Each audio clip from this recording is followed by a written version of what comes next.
يشجعوا الزمالك. الحمد لله دي افضل حاجه فيهم، عشان كده بنوك ناجحه. الله. ما انا ما هقول ايه بقى، ما هو انت كنتوا بتقولوا التعليم بايظ، نتج عنه اهلاويه كتير، فنعمل ايه؟ يعني دلوقتي بنحاول ناخد التهديد. هنسيبنا بقى من اللي بتحاور وبتضحك.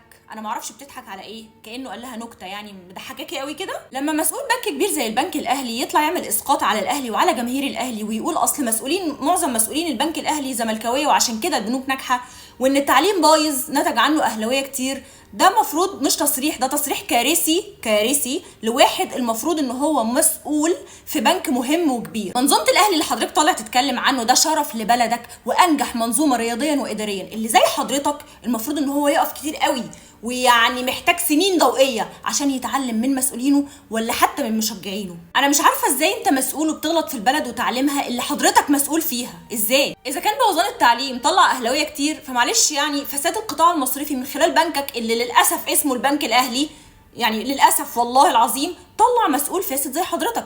انك تتهم فوق ال 80 مليون اهلاوي بالجهل حتى لو على سبيل الهزار، فده حضرتك مش خفه دم، دي جريمه وحضرتك لازم تتحاسب عليها. وبعدين يا عم المتعلم، لو حضرتك قاري تاريخ صفحه بدايه تاسيس الاقتصاد والبنوك المصريه، هتعرف ان في واحد اسمه طلعت حرب كان سبب في تاسيس قطاعك المصرفي اللي حضرتك بتشتغل فيه. طلعت حرب اللي اسس اول بنك وطني اسمه بنك مصر. اهو طلعت حرب ده بقى يعتبر اهم رمز من رموز النادي اللي حضرتك طالع تتهم جماهيره بالجهل. لو حد المفروض يتعلم من اول وجديد فهو حضرتك، واول درس المفروض تتعلمه في التربيه والاخلاق.